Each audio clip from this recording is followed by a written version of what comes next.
ആഗോള അയ്യപ്പ സംഗമത്തിന് ബദലായി ദില്ലിയിൽ ബദൽ സംഗമം അല്പസമയത്തിനകം തുടങ്ങും. ശബരിമല വിധിയിൽ വിയോജിച്ച സുപ്രീംകോടതി ജഡ്ജി ഇന്ദു മൽഹോത്ര സംഗമം ഉദ്ഘാടനം ചെയ്യും. സംസ്ഥാന സർക്കാരിന്റെ അയ്യപ്പ സംഗമം പ്രഹസനമെന്ന് സംഘാടകർ റിപ്പോർട്ടറിനോട് പറഞ്ഞു.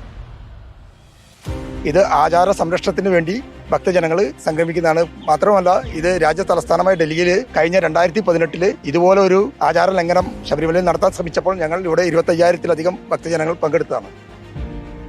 നോബിൾ മാരിക്കാരൻ നമുക്കൊപ്പം. നോബിൾ മാരിക്കാരൻ, യുവതീ പ്രവേശന വിധി വന്ന ശേഷം നടന്ന പ്രതിഷേധങ്ങളുടെ മാതൃകയിലാണോ ഇന്ന് ഇപ്പോൾ 5:30 അവിടെ നടക്കാൻ പോകുന്ന ബദൽ സംഗമം? എത്രത്തോളം പങ്കാളിത്തം ഉണ്ടാകും? മന്ത്രിമാരും എംപിമാരും ഒക്കെ വരുന്നുവെന്ന് കേട്ടിരുന്നു.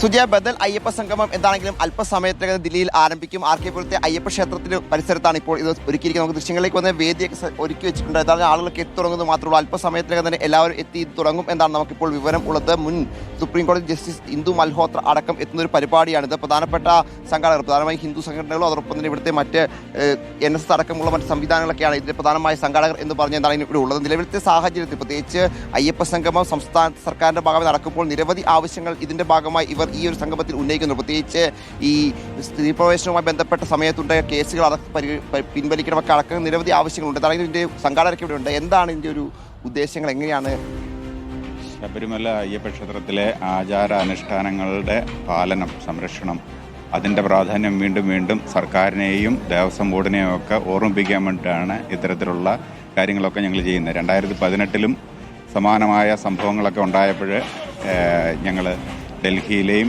NCRലെയും എല്ലാ അയ്യപ്പ വിശ്വാസികളും, എല്ലാ ക്ഷേത്രങ്ങളും, എല്ലാ അയ്യപ്പ പൂജാ സമിതികളും, ഹൈന്ദവ സംഘടനകളും, സാമുദായിക സംഘടനകളും എല്ലാം രാഷ്ട്രീയം മറന്ന് ഒരുമിച്ച് ചേർന്ന് പാർലമെൻറ്റ് സ്ട്രീറ്റ് വലിയൊരു നാമജപ ഘോഷയാത്രയും സംഗമവും നടത്തുകയുണ്ടായി.